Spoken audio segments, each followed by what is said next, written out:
Welcome back to Syracuse Sports. If it's your first time here, welcome, friends. We would remind you to subscribe on Spotify, Apple, or YouTube, wherever you get your podcasts, so you don't miss a darn thing. It's all presented by Crouse Health, the exclusive healthcare partner for Syracuse Athletics. And one of my favorite Bruce Springsteen lyrics goes like this: "Don't worry, darling. No, baby, don't you fret. We're living in the future, and none of this has happened yet." Kind of sounds like how Fran Brown's been talking lately about the future, about 2026, about the beacon over the hill and looking past what has turned into a lost season for Syracuse football that started when Steve Angeli got injured with a torn Achilles at Clemson and now will not include a bowl game here. So all eyes are on the future, even with Notre Dame and Boston College still to come after Syracuse football's bye week upcoming here. So I decided to focus on the future today with a megapod. We've got three guests today, and they're all talking about a similar topic, but in different ways: recruiting, the portal, and the future. We're going to start with Marcus Benjamin of Rivals, who focuses in on two big names, Calvin Russell and Tedarius Hughes. How did Syracuse land two of the biggest names in Miami to come to Syracuse? Calvin Russell, by the way, put your fears aside, not a flip target, at least right now, but we'll see what happens because Syracuse has to get over that finish line on signing day. Next, we're going to talk with my friend and colleague Chris Carlson. While he was down in Miami, didn't see a very good football game there, but he did get to talk with Syracuse commit Kamron Wilson, who many fear is a flip candidate elsewhere, but he seems pretty committed to Syracuse football. Chris and I talk about that and how the Orange will have to do a much better job in the portal. And Chris wrote a great story about that I would suggest you read on syracuse.com. And our third guest today is Mike McAllister, recruiting guru. Mike focuses on why that class of 2026 class is so good, why Fran Brown loves it so much, what the Orange have to do to ensure that class gets over the finish line on signing day, and perhaps a couple of flip candidates both ways for Syracuse football. So a lot of recruiting and a lot of look to the future on the pod today. Just want to remind our Syracuse Sports Insiders that you guys can ask recruiting questions anytime, because being a Syracuse Sports Insider gives you direct text message access to me anytime, exclusive voice on this pod, and our Syracuse basketball and football post-game shows. We'll be off from football this week, of course, but our next Syracuse basketball post-game show will come Saturday afternoon after the Orange take on Drexel as they march towards Vegas. Houston is the number one team in the country right now. They've got Oakland, not an as easy game as it looks, Auburn, and a Rider before Syracuse plays them in Vegas. But it's looking like Syracuse is going to open that trip in Vegas with the number one team in the country. Oh, by the way, they'll play another top 25 team in Kansas. So off to a great start. Defense looking good. But next time we'll talk Syracuse hoops. Post-game will be after the Drexel game on Saturday. And we will be doing Syracuse football. Only a couple left there. But basketball post-game shows throughout the upcoming season. So, again, make sure you're subscribed so you know when those live post-game shows come up. And be subscribed also as a Syracuse Sports Insider for your exclusive insights, commentary, breaking news first, and direct text message access to me anytime. You're going to just want to shoot the breeze and talk SU sports. You can do it anytime with me. Before we get to our guests, our music highlight today, I've got a rare instance where I've got the CD over my shoulder. Usually you see some 90s rock over my shoulder, but right there, folks, is Mike Powell, who not only is one of the greatest lacrosse players to ever walk the planet, he is an immensely talented musician. And, you know, I might have featured this song once before. I was going through the archives. I was looking at my list. I couldn't remember if we featured this song or not. And like, you know what? Why not? Let's just do it again, even if we've already featured this song, because I love Mike Powell's music. I've been really into it lately. And you should be into his music as well, as much as you're into his lacrosse career. So this is from a terrific CD recorded live called The Full Nelson. It's one of my favorite songs, period. Not just one of my favorite Mike Powell songs. When this song comes on, man, I just close my eyes and get lost in it. And I hope you guys do the same here. It's called Moonlight, Sunshine, and Rain. So we're going to play a clip of that here, and then we'll play the song in its entirety at the end of the podcast. We want you to have your original music featured here on Syracuse Sports. Send it in, and I would love to highlight it here on the pod, and we can do that for you. All the info is in the show notes and how you can get in touch with me. Just send me an email, basically, Baxe, that's Baxe, at syracuse.com, and we would love to feature your original music here on Syracuse Sports. Let's listen to a little bit of Mike Powell and then three guests on the future of Syracuse football.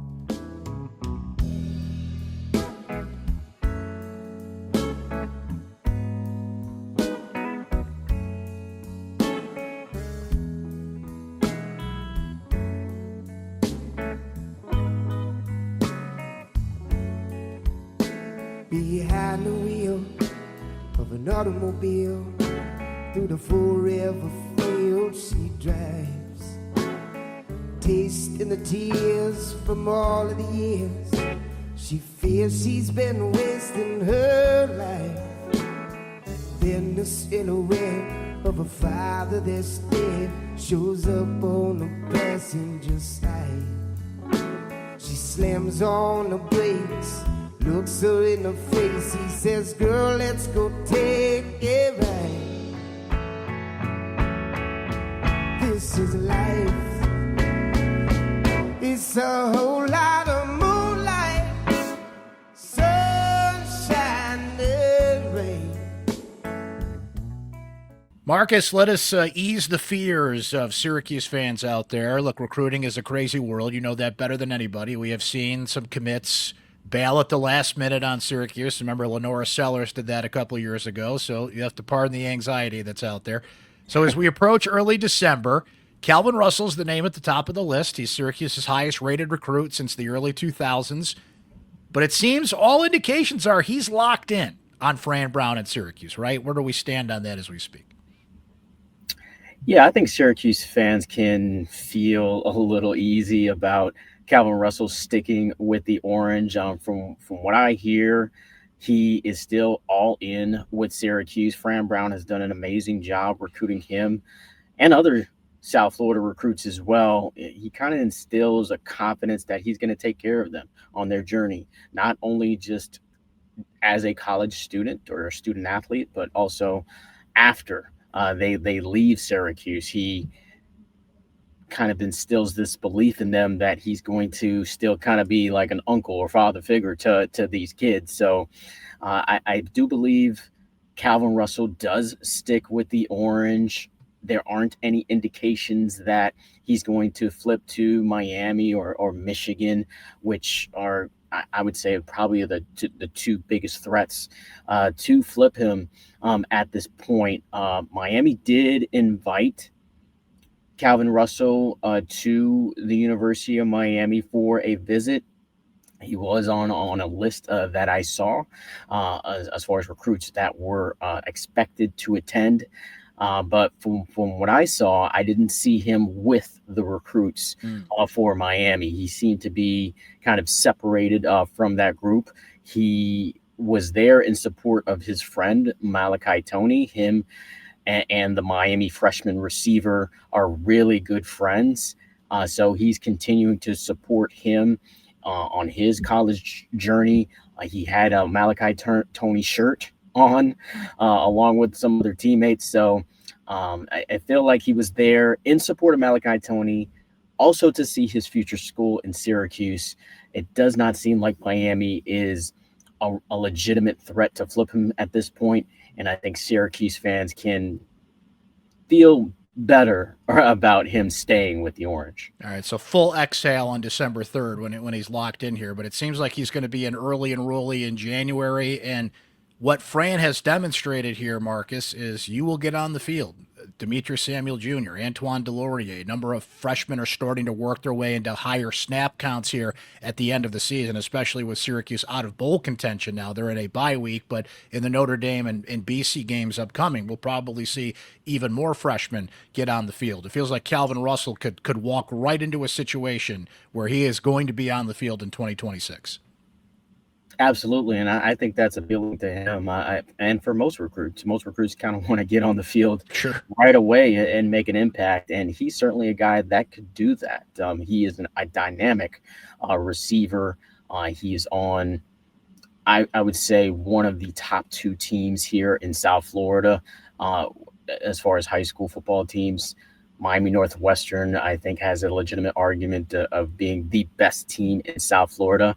And you could say he is the top receiver or one of two top receivers on that team, along with 2027 four-star standout Nick Lanier, who is a player that Syracuse is also involved with as far as recruiting is concerned as well. They seem to have a pipeline kind of going from Miami Northwestern to Syracuse. So, yeah, I do definitely think that is appealing to a lot of the recruits down here who are being recruited by Syracuse. They feel like they can make an impact immediately, like you mentioned with the players that are already making an impact for the Orange. Staying in your neck of the woods there, Marcus. Tedarius Hughes, big flip for Syracuse. He was committed to Florida State. It felt like all along this was a possibility, so I don't think it was a big surprise when it happened. Why was Hughes always, on the fringe of going to Syracuse, even with what seemed to be a firm commitment to Florida State ahead of time? Yeah, like I said earlier, he's a teammate of Calvin Russell, and Calvin Russell has kind of been in his and just kind of really built the idea of him joining Russell over there in upstate New York. And Nebraska, I legitimately think was also in this as well to possibly flip Tedarius Hughes, but he ultimately chose the Orange, I think, because of, once again, the relationship with a Fran Brown. Fran Brown, who I actually had a chance to meet in person over the weekend during the game. I felt like this sense of down-to-earthness from him, and he really kind of connected just with me. He told me about his son, who's going to be an unexpected recruit in 2031. And get in early on that. There you go. Yeah, he definitely sold me on his son. So I felt like his personality, from what I experienced in that short moment, really resonates with the kids. And I imagine that's what happened with Tedarius Hughes when he was in upstate New York with Calvin Russell for his official visit. So I do think that was in the mix. Syracuse has been in the mix for a long time. And I just think the relationship developed in the past couple of weeks is kind of what put him over the top. It feels like a lesson of just stay in touch, just keep texting, keep inviting, and there's Fran. You met him and you felt that connection there. There is something about when players get in front of him and he is able to sell them. I've seen a number of recruits now, Marcus, that the commit comes a day or two after the visit. Like they just feel it, they know it. They give you the verbal. Now, this all has to cross the finish line on December 3rd, as we know, but that applies to Kamron Wilson, too. My colleague, Chris Carlson, was down there for the Miami game, and we have a story up on that on syracuse.com this week about how locked in he is, and he's basically assuring Syracuse fans, like, hey, chill, we'll be there. We're locked in, and it just all seems to circle back to Fran Brown and the effect that he and his staff have on these guys. So, generally, Marcus, how much of an impact is Syracuse making here? I mean, that is a rich recruiting area. You know better than anybody being there. So much competition from every high-level school out there. For Syracuse to snag the not only the number here, but the high-level ranking recruits that they're bringing in, and I'd say they're making a pretty big dent in a very strong foothold. Yeah, absolutely. I talked to a ton of kids down here in South Florida, as you know, and a lot of them will mention Syracuse as one of their top teams. And it's odd if you didn't know who Fran Brown was, it'd be like, okay, well, why would you want to go to upstate New York if you live down here in South Florida? I mean, but yeah, Fran Brown is obviously making a significant impact. Not only him, but that staff as well. Coach Caparella is a guy who is got his footprint down here in South Florida. He's the director of recruiting, I believe, is his title. I'm sorry if I messed that title up, but he's definitely one of the main staffers as far as recruiting is concerned. So he also has a huge impact down here in South Florida. So I do believe that will continue. It doesn't seem like that momentum will really stop here. And you mentioned Kamron Wilson as well. If you're watching his recruitment from a fan's perspective, if you're a Syracuse fan, you probably might feel nervous because he took a visit to Florida State. He just took a visit to UCF, from what I understand as well, last weekend. He wasn't in attendance for the Syracuse game, from what I understand. I didn't see him. I don't know if he was snuck through the back door or anything, but as far as I know, he was not at that game. So, but he, from when I speak to him, he's fully locked in with Syracuse. It seems like he is just kind of enjoying the process, as all these kids should, and is taking his visits just to kind of see, what is kind of out there for him. But from what I understand, Kamron Wilson is still fully locked in with Syracuse, and the Orange will seem to continue to just kind of throw their name in there, or throw their hat in there, so to speak, that will be on the table for a lot of kids once they reach their individual signing days. Speaking of visits, Marcus, I was reading a story from you guys this weekend, and a bunch of Miami commits, of course, were there for that game. And I guess this is the risk of what can happen during a visit. And there was one 2026 cornerback, Brody Jennings, who said it was high school versus college, men versus little boys, seeing Syracuse in Miami. How does a coach kind of, if you're Tommy Caparelli, if you're Fran Brown, and you have a recruit on the sideline and you watch a 38-10 bashing, right? Now, you can explain it away by injuries and the things that have legitimately happened on the field, but when you're trying to sell and perception versus reality and all these things that are baked in the cake when it comes to recruiting here, that's a case of where a visit might actually hurt you, right? In some cases. Now, the guys we mentioned, it's not going to apparently hurt their commitment, but I guess that's the risk you take with putting these guys on the field at these visits, both home and away, that you can go out there and unfortunately fall on your face and sway some opinions.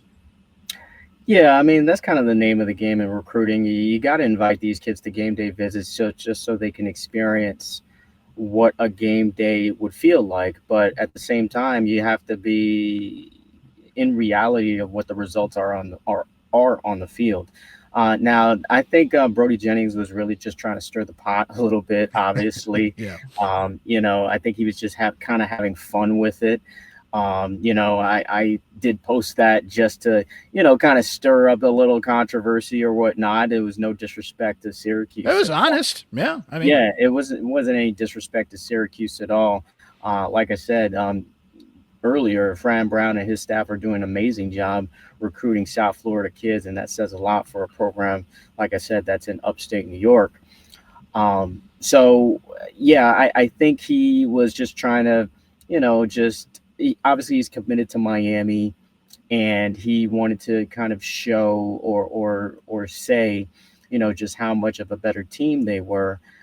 Clearly, that is the case, I guess, this year. But Syracuse is a team that I think is going to be a legitimate contender in the future, in future years, just based on the way that they are recruiting. Now, his comment, I think, was a little far-fetched, so to speak, just because it was 38-10, and this was a close game in the first half. let's not fail to mention that. I think Miami just kind of pulled away in the second half. I think it was definitely a bit of an exaggeration to kind of say that, but these are kids, man. You got to understand that. These are kids just trying to make a headline, which he did. Sure. Yeah. And I think it shouldn't be taken too seriously of what he said. The difference in talent wasn't that great. It was only 38-10. I mean, this wasn't 70-0. You know what I mean? I think this is the risk that you take when you do bring recruits to the game.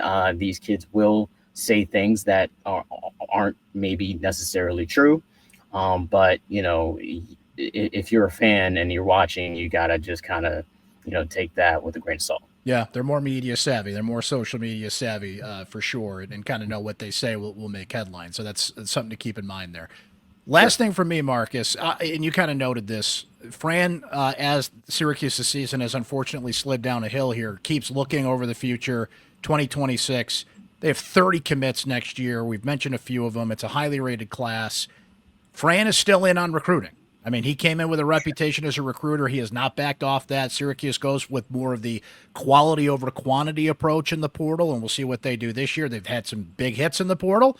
They've had some misses in the portal, and I think that applies to everybody out there, right? But unfortunately, one of the big misses Syracuse had in the portal was at the most important position at quarterback with Ricky Collins. Now, they had two major hits there with McCord and Steve Angeli, so you kind of go with the hits and misses there. But I just was curious what you think about Fran just still being all in on recruiting in an era where the portal seems to dominate the conversation. Yeah, with me being pretty close to the Miami Hurricanes program and seeing how they've kind of built their program through recruiting, I would be on that side of really still building your program through recruiting. Now, I think that definitely applies to the trenches. So, like, I would take the same approach that Miami is taking, where, you would try to recruit defensive tackles, edges, offensive linemen, and you definitely try to get the best players in recruiting when it comes to skill positions.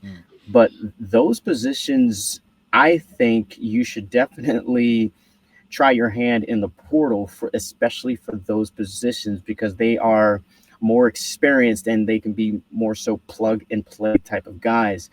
Trench monsters that they kind of, for the most part, need to develop and need to kind of build their bodies and technique to be at a high level to play in big boy college football. So I do believe that Fran's approach of getting players in recruiting is the right thing to do, just because of what we mentioned earlier.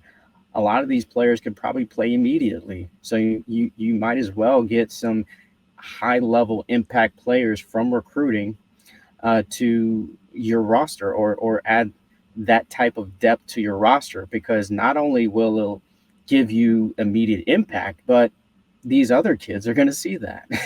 these other kids that are watching Syracuse are going to be like, hey, I see Calvin Russell, starting in game one in 2026. And they're going to be like, hey, I can be that, or I can, make an impact early. So I'm with Fran Brown on building your program and recruiting, just because of the optics. It just looks good from a recruiting perspective.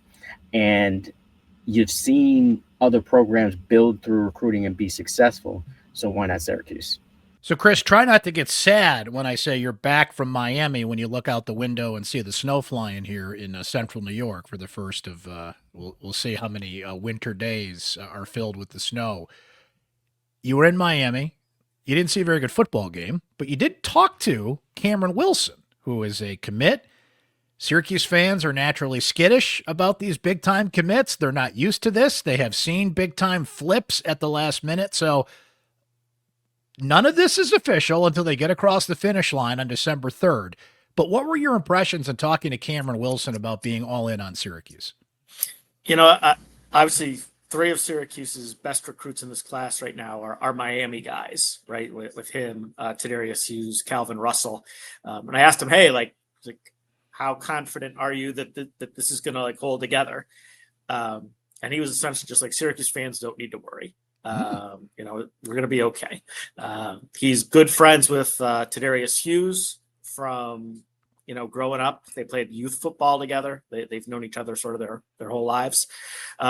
Seemed a little less close with Calvin, but, said that the group of them, right, that there are a number of things they like about Syracuse. And the big thing is they can play right away up here. Like he expects to play right away as long as he puts on weight. Calvin, I think obviously everybody knows will sort of have a big role next year.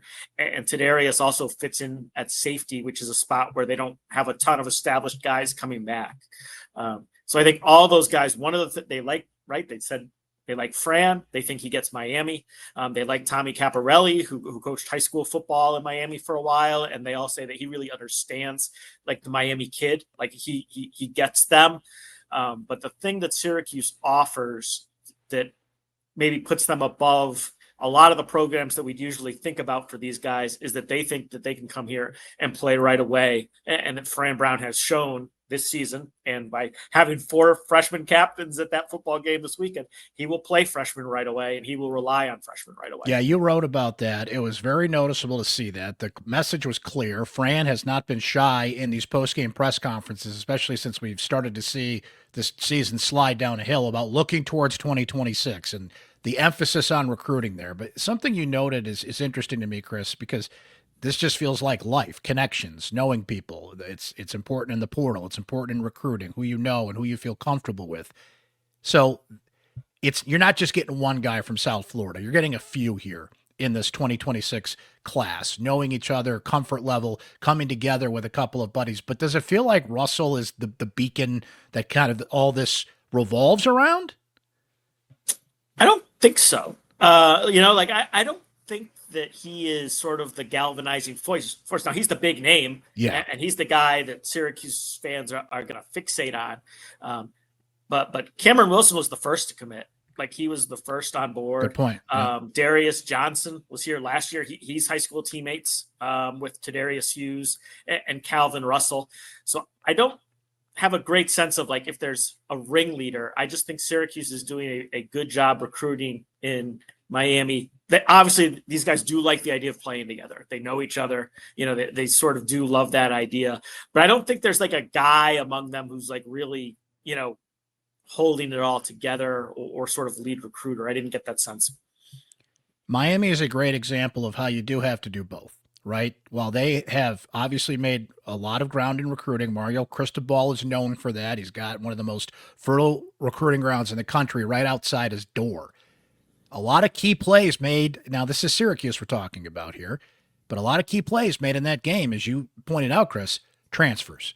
Miami showed you got to do both. Syracuse has 30 commits next year. So when Fran keeps talking about next year, one of the reasons he keeps talking about the struggles this team has had this year is how young they are, right? So it's a balance. You can sell playing time. You could sell Demetrius Samuel Jr.'s up for the Sean Alexander Award and Antoine Delorier and more freshmen as we've gone down the hill here, and we'll see what happens against Notre Dame and Boston College, are getting on the field. Their snaps are increasing. But Miami also showed in key spots you got to land in the portal, whereas Syracuse was, 68th in the portal, according to Entree. It was one of the worst marks in the country. So it still feels like the portal counts, but Syracuse's Moneyball approach, as you pointed out, Chris, it's a quality over quantity thing. They've got to land key guys there, and they still have to get a quarterback, right? So this is tricky. Syracuse is having success in recruiting. That's great, but we're still kind of trying to figure out, do they have a bigger portal budget and how much that is going to factor into this, because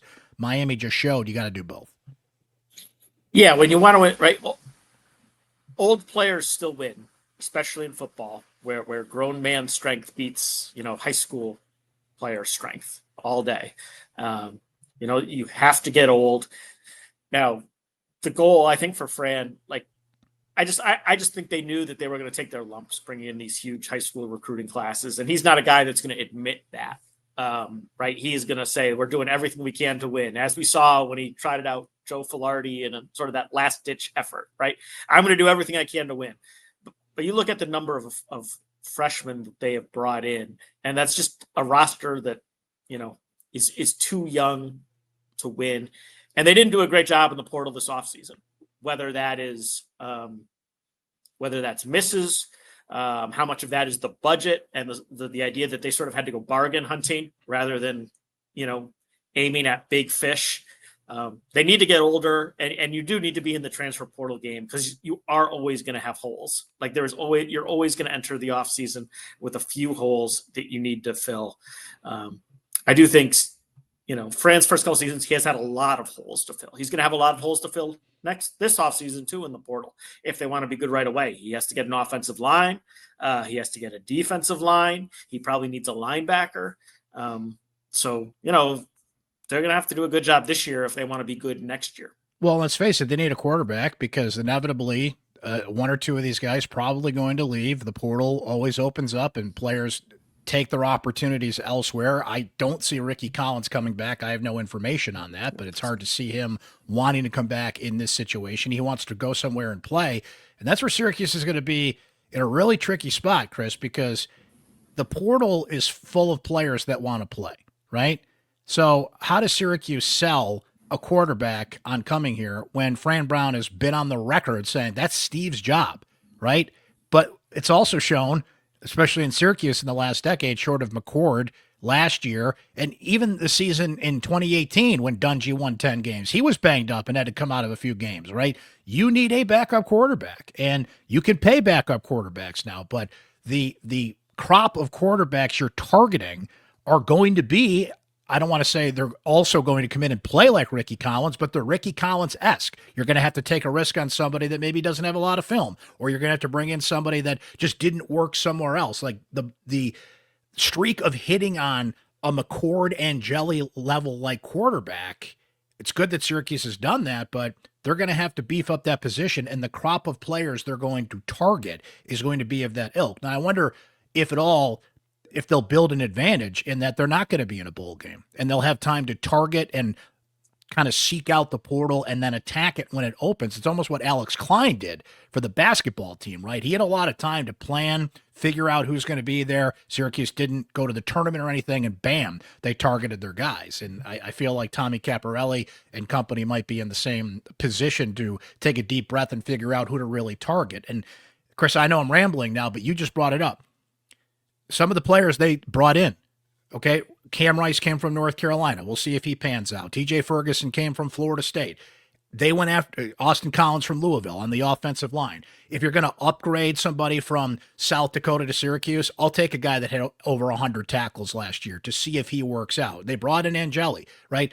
Ricky Collins came from LSU. Like they didn't go on the cheap here when it comes to the schools that they brought in a lot of these transfers from. And they did, but they weren't proven, these guys.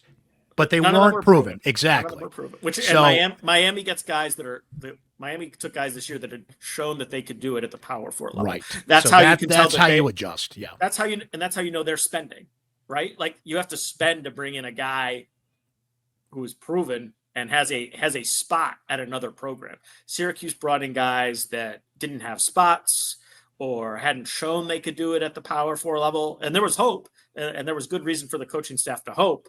But it's more hope than sort of film assessment, right? You would like for them to be in a different spot, but the question is whether they have the money to do it that way. We want people to. Go ahead. I'm sorry. I was going to say, I think what you said about Ricky, like bringing in the next Ricky Collins, but better, right? Yeah. But like that's the type of guy that you're fishing for. You are looking for a guy who is probably third string at a power program and would view being a backup at Syracuse and getting all the first team reps in the spring, or at least a lot of them, as an upgrade and getting a paycheck. You're looking for that guy, or you are looking for a guy from who maybe did it at the FCS level really well and like wants to experience Power 5 football, for his last year of college. Like those are like the two types of people that sort of make sense to me to bring in as a backup to Steve Angeli. And that's who I feel like Syracuse's job would probably be attractive to. We started with Kamron. I guess let's end with Kamron. A little bookend here. And we want people to read your story, so let's not give everything away here. But what was just your big takeaway in talking to a high-level recruit, the commitment that he's offered Syracuse, the company that they are in now, and being able to land players like this, and just kind of the overall world that Syracuse is in, still trying to get players like this over the finish line, even in the portal era? Yeah. I mean, I really liked him. I thought he was a really good kid. My favorite story, I think, was, when Syracuse came down to look for him, it was Joe Schaefer saw him the first time, and he wanted to do defensive end drills, but all the equipment was in their shed, and they couldn't get the keys to the shed. So they just decided to have him run wide receiver drills, and he made this sort of amazing one-handed catch. And Syracuse offered the next day. So he strikes me as a really, really athletic guy. He does need to put on weight if he's going to contribute next year. And if he's going to help them next year. He knows that. The coaching staff has told him that. But they also tell him all the time. He said, Nick Williams is telling me all the time, I wish we had you up here this year. I wish we had you up here this year. So they're really sort of beating that drum. And, it'll be interesting to see how successful it is in the coming years, because you can sell playing time for a while, but like eventually that dries up and you have to sell winning. So they need to get to a point where they can sell winning. Mike, it feels like when we talk about Syracuse football, even with 2 games left on the slate, we're living in 2026 already. Happy New Year, man. We're just looking forward to next year, right? Absolutely. I think Syracuse fans are definitely looking forward to signing day and then next year when everyone's healthy. Yes. So Fran Brown has been pumping up 2026 a lot, and I understand it. He's a coach, and he's always selling and looking forward. And there was a great line where there was a sideline shot of him after the Miami game, and he's talking to Michael Irvin, and he pulls Michael Irvin to him, and he says, "Hey, don't get used to this shit. Like we're building things here, right?" And I get that he's got to do that as a coach, but I guess my question is, why is Fran so excited about 2026? Well, you start with the recruiting rankings of what they have in the 2026 recruiting class, and they're currently ranked 23rd in the nation, according to 24/7 Sports, and that would be the highest ranking they've had in the recruiting services era. It'd be the first time they're in the top 25. They've only been in the top 30 or 40 like once or twice ever, never been in the top 25. And it's funny because the recruiting class that he had right after he got the job, and we remember when you had King Joseph Edwards visiting and they had the hibachis in the dome and doing all that pomp and circumstance. That's right. Yeah. Right. When they got that recruiting class, it was the highest ranked class they had in about 20 years. And I think it was only like the second time in the last 10 to 15 they had broken the top 40 or top 50. And that just tells you that the type of impacts that he has, but he's taken that to another level in 2026. As I mentioned, 23rd ranked class in the country. They've got a 5-star wide receiver coming in. They've got several other 4-stars. They just flipped a 4-star defensive back from Florida State.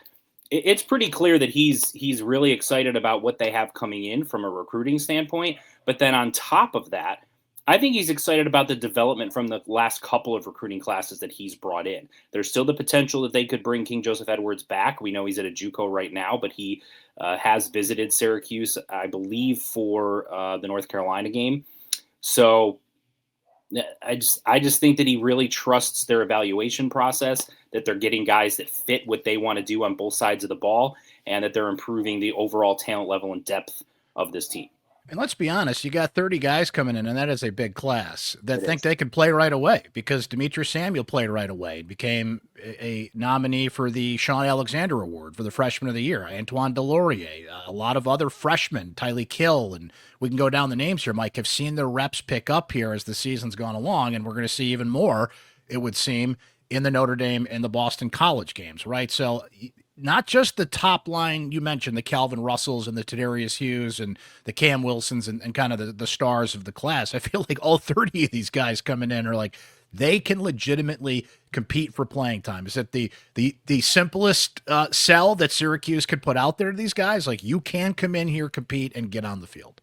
Yeah, I think that's a huge part of it. I think also Fran Brown's charisma and his authenticity, you hear that a lot from recruits, right? And that sometimes they feel like a lot of coaches are telling them what they think they want to hear. And Fran is being honest with them. And he'll tell them straight up, like, look, I think you can come in and have an opportunity to compete, but we've got 3 other guys at that position. You're going to have to compete and earn that playing time. And if not, then we've still got a plan for you developmental wise. Just because you don't see the field as a freshman doesn't mean all of a sudden we're done with you. And you can point to guys like Emmanuel Ross, who didn't see the field much as a freshman, is starting to see a little bit more this year when he's been healthy. You think about Jalen Hornsby as another example, who's seen the field a little bit more this year than what he did last year. Even think of a guy like Jamie Tremble, who came in as a 4-star tight end and has played a ton as a linebacker this year. They'll find ways to get you on the field and take advantage of your skill set, even if that means you have to wait a year or two. They also have developmental plans for you both on and off the field. I think all of that helps. And then the other thing that isn't talked about a lot is it's talked about generically a lot, but I don't think is evaluated enough in terms of Syracuse's 2026 class, is where they are from an NIL standpoint. I don't think you get a 5-star recruit and several 4-stars from Florida without having a solid NIL system in place. I don't think that you get those guys, especially because you think about like Kamron Wilson or Javion Cooper, even Calvin Russell.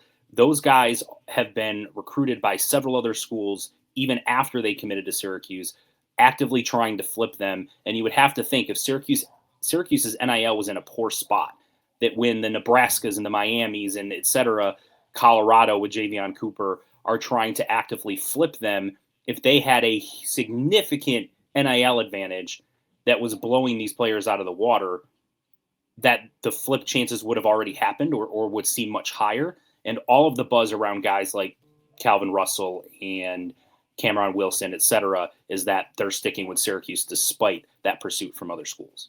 I want to circle back on something you said, Mike, because I'm always intrigued by this, and I always like to talk to when we have recruiting people on the show and ask them this question. Fran's authenticity and what the play, and it's clearly it's out there. You see the players talk about it all the time. Does that mean that like all the other coaches they encounter are just full of it more than others, and Fran is not? Like, why do you think Fran stands out in that category? Like every recruit you talk to is like, man, that guy's real. I think it's because he doesn't feel like a salesman, and there's something to that. Even if what someone is telling you is true, even if they're being open and transparent with you, if the way that they're saying it or coming across is as a salesman, it feels different than when it feels like someone who genuinely cares about you as a person. The other part of it is, Fran says things to these recruits like, hey, even if you pick somewhere else, if you need advice on anything, like you can call me anytime and I'll be happy to talk to you and try to help you out any way I can. And I think that type of stuff matters too, right? Because it makes recruits feel like, yeah, obviously you want me to come to your school, but if I don't, that doesn't mean all of a sudden that I'm dead to you, right? And like go back to there was a viral video, couple of viral videos about Brian Kelly when he took the LSU job, right? One with the phony accent when he was talking to the basketball fans.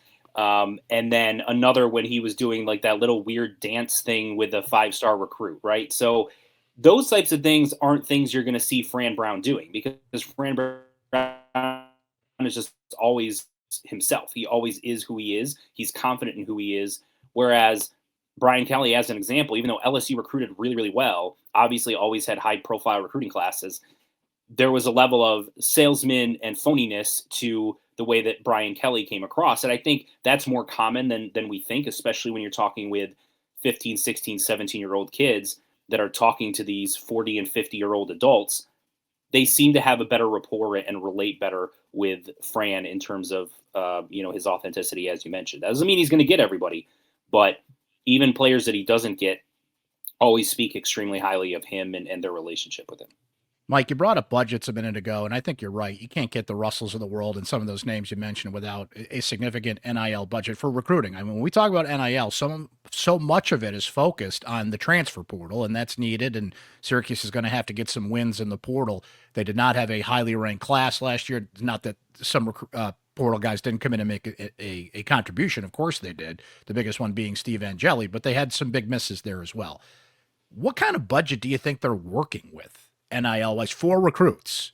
Do you have a sense of the number, or I don't? I wish I had a number. Do you know where Syracuse stands in that department? Because, like you said, logic would tell you, like, maybe they're not running with, the Miamis of the world, but you got to have some kind of money in that department to get these guys to sign on. Yeah, you would think you'd be somewhere around middle of the pack ACC to, maybe the next tier down or next couple of tiers down from the Miamis of the world. Obviously, Miami, with what they have being poured into that program. And here's the other thing, right? If you're at a place like Syracuse, and let's say you do have limited resources compared to some other schools, the Miamis and the Michigans, et cetera, if they're dividing their resources between high school recruiting and transfer portal, and you're focusing mainly on high school recruiting and retaining the guys that you have on the roster, you can build. It takes time, but you can build a team that is talented and has depth, and you can develop some of those guys, et cetera. And so I think that's sort of the approach. Not that they're unwilling to spend in the transfer portal, but that's more of a supplementing the roster here and there when they have a glaring need.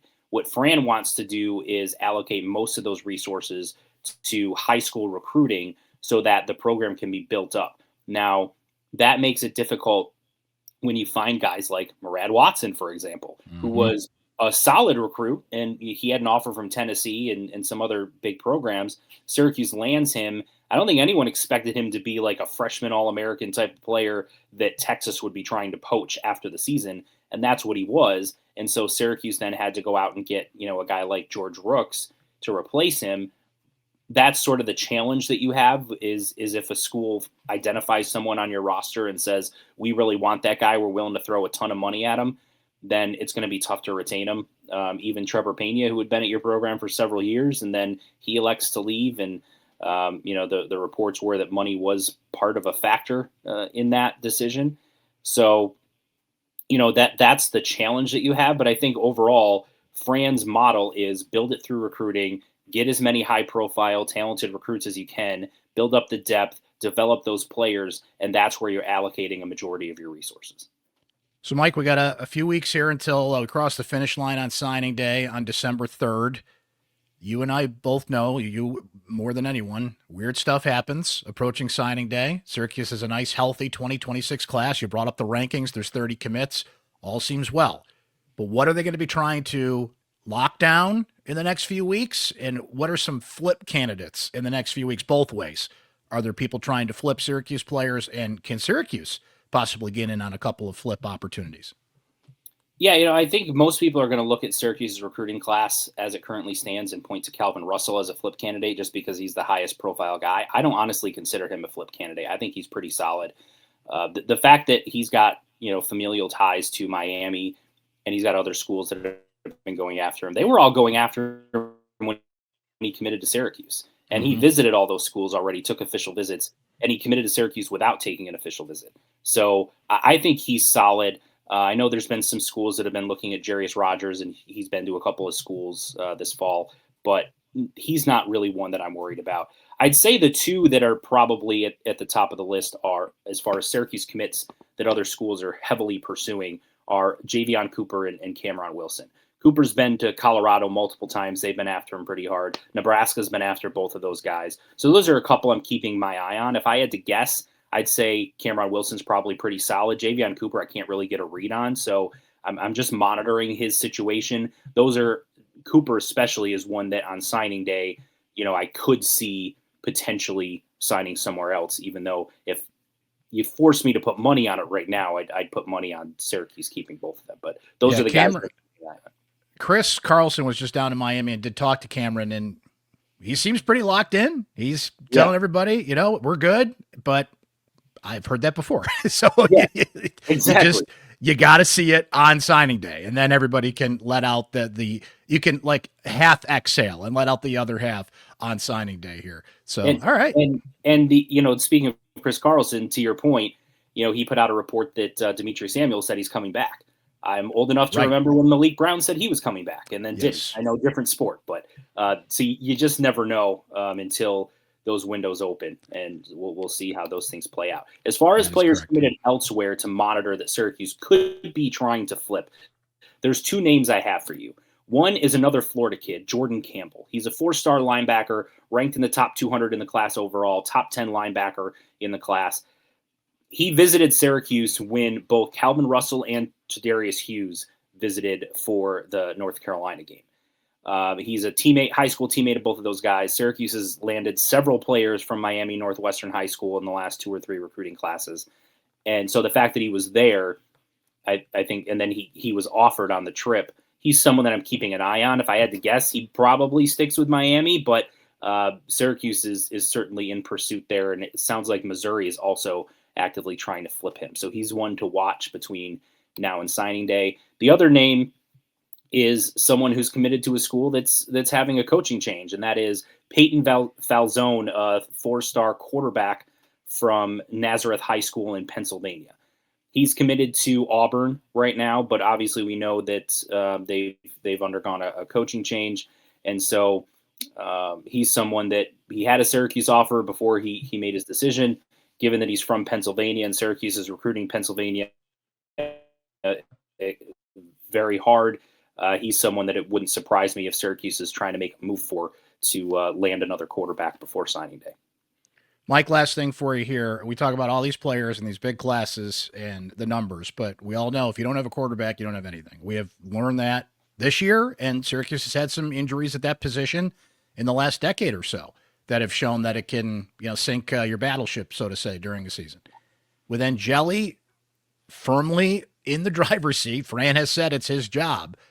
That's going to be an interesting strategy to go into the portal, and even in recruiting, in a sense, knowing that Steve's the guy at least for the next year or two.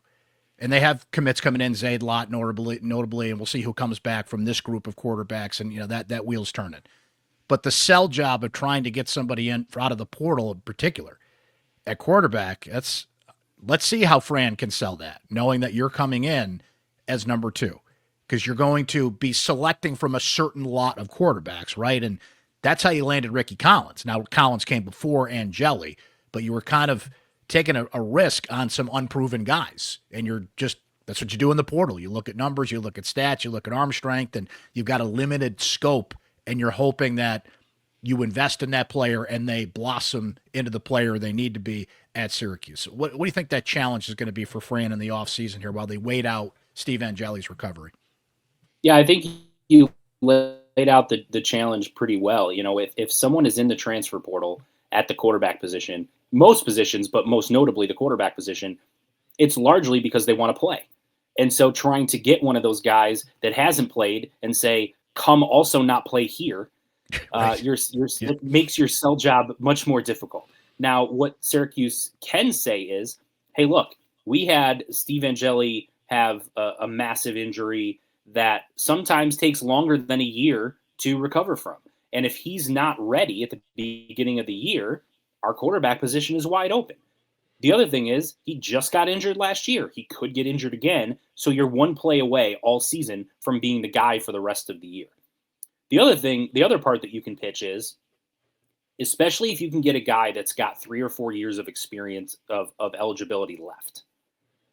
A guy similar to a Ricky Collins, as you mentioned, that former high-profile recruit at a Power 4 school that's behind, a really good quarterback, NFL caliber quarterback. You can get that guy and say, listen, you come here, learn the offense for a year or two, develop under Angeli, and then once that's done, you'll be good to go in terms of taking over at the quarterback position. The job will be yours for the taking.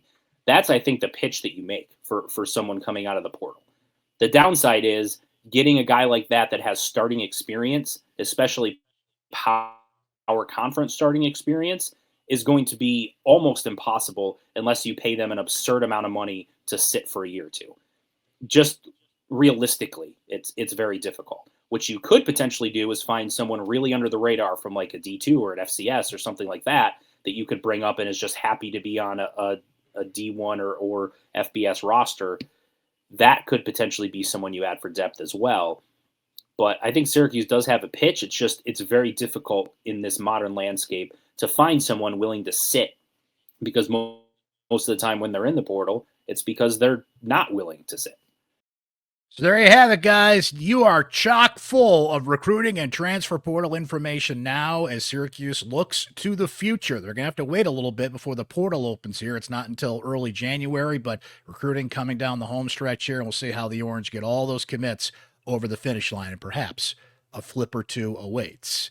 Thanks to Mike McAllister. Thanks to Chris Carlson. Thanks to Marcus Benjamin. Thanks to you for tuning into this podcast, especially thanks to our Syracuse Sports Insiders for their great insight, their opinions, their analysis. We go on a ride during every Syracuse football and basketball game with you guys sending in your thoughts on all things Syracuse sports, and keep them coming. We'd love for you to join our growing community of some of the more passionate Syracuse sports fans out there. Happened again when the Orange went down to Miami. I got some texts from some insiders like, where's Tex and Mark? Where's the tailgate, right?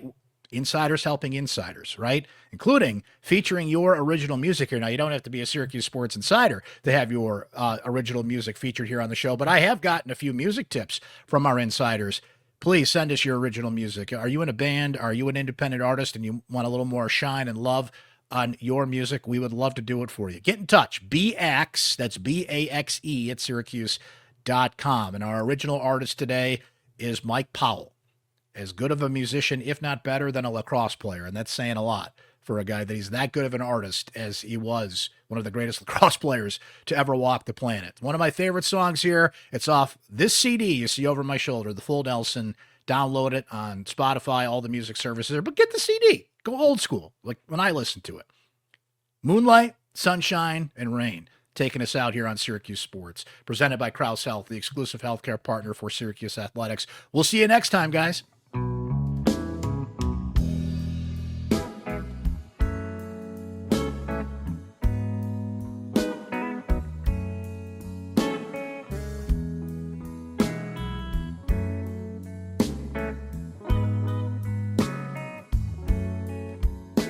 Behind the wheel of an automobile, through the forever she drives, tasting the tears from all of the years. She fears she's been wasting her life. Then the silhouette of her father that's dead shows up on the passenger side. She slams on the brakes, looks her in the face. He says, girl, let's go take a ride. This is life.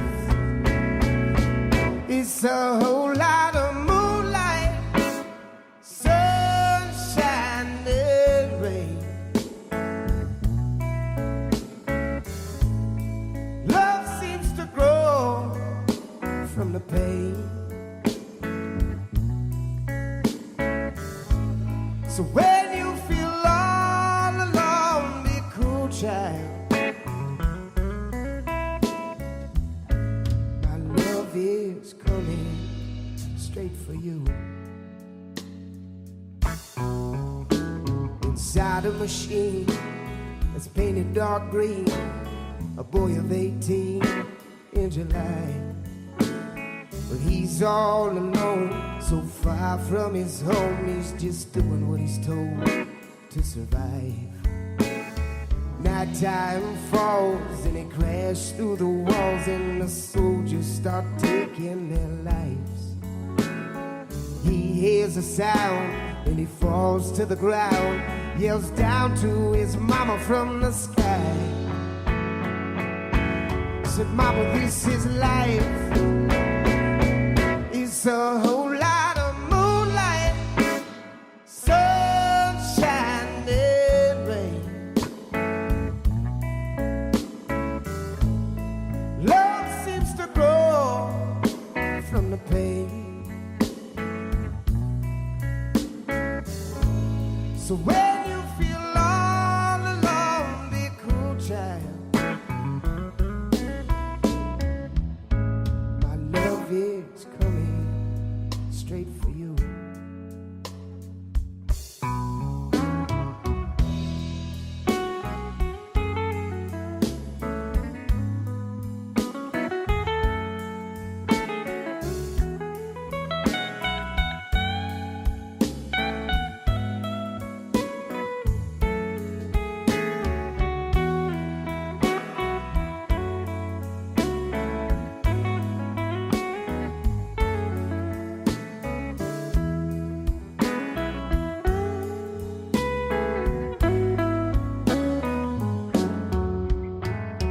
Down came the water on a dead father's daughter and the mother who had just lost a son. The moonlight dies and they find each other's eyes and they smile at what life has become. I know you miss your brother and I miss your father, but hell, I missed you most of all. They stood there embracing this new life they're facing. A mother and a daughter come back in the moonlight, sunshine, in the rain. Oh,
Thank you very much. That's John Hannes on the guitar.